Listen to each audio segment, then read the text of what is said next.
అరుణాచలంలో మోక్షగుండం ఏదైతే ఉందో అందులోకి దూరి మణికుమార్ చనిపోయిన తర్వాత ఇంకొక మహిళ కూడా అదే విధంగా దూరి ఇబ్బంది పడ్డారు. ఆవిడ్ని మొత్తానికి కటి కష్టంగా తీసి ఆవిడని కూడా ఆసుపత్రికి తీసుకెళ్ళి మొత్తానికి బ్రతికించగలిగారు. ఆవిడ కూడా చనిపోతే అది చాలా పెద్ద ఇష్యూ అయ్యేది. అయితే ఇప్పుడు అక్కడ తమిళనాడు ప్రభుత్వం అంటే అరుణాచల్ ప్రదేశ్లో ఉన్నటువంటి దేవాలయ కమిటీ ఏం చేసిందంటే అక్కడ అంటే కొన్ని రోజులు ఆపే విధంగా కంచె వేశారు.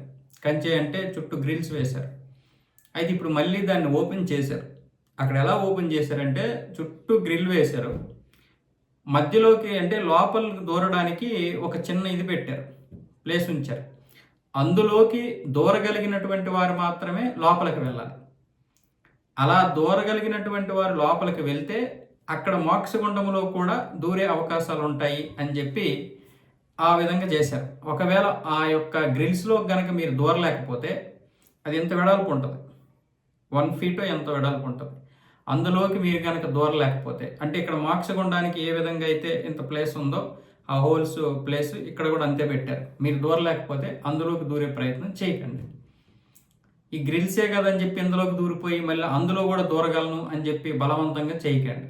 ఎందుకంటే అది వాస్తవానికి మీరు అందులో దూరి బయటకు వచ్చినంత మాత్రాన మోక్షం రాదు.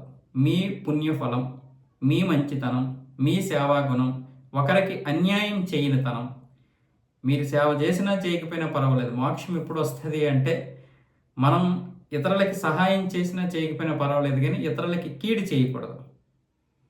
ఇతరులకి మంచి చేసినా చేయకపోయినా పర్వాలేదు, కానీ ఇతరులకి మంచి చేయకపోయినా పర్వాలేదు, కానీ ఇతరులకి చెడు చేయకూడదు. ఇవి అంటే మోక్షానికి చాలా మార్గాలు ఉంటాయి. అవి కేవలం ఇలా దూరిపోయినంత మాత్రం రావు. అవి దూరిపోయినంత మాత్రం వచ్చేస్తే చాలామంది ఒక పాపాత్ములు కూడా లోపలికి వెళ్ళి బయటకు వచ్చేస్తారు. సన్నంగా ఉన్న ప్రతి ఒక్కరు బయటకు వచ్చేస్తారు. మీరు ఆ గిరి ప్రదక్షిణ ఏదైతే ఉందో దాని మీద మాత్రమే దృష్టి పెట్టండి. కేవలం ఆ శివుడు ఏదైతే ఉందో అరుణాచల గిరీశ్వరుడు అతడిని మాత్రమే స్మరించుకుంటే మాత్రమే మనకి ఎంతో కొంత ఒక ఉపశమనం వస్తుంది. కానీ మనం ఇలాంటివి చేసినంత మాత్రాన మోక్షమేమొచ్చేది. అలాగే ఈ 14 కిలోమీటర్లు నడవడం వల్ల ఆరోగ్యంతో పాటు మన ఆలోచనలు కూడా మారుతాయి. రెండోది అక్కడ పాజిటివ్ వైబ్రేషన్ ఉంటుంది. కానీ ఈ 14 కిలోమీటర్లు నడవాలి.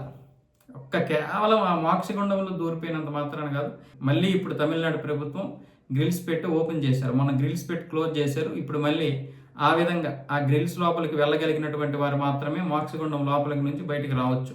కానీ అందులోకి కూడా దూరడానికి ఇప్పుడు మూర్ఖంగా ఆలోచించి మళ్ళీ అందులోకి దూరిపోతే ఇందులో దూరగలం అని మూర్ఖపు ఇవి చేయకండి.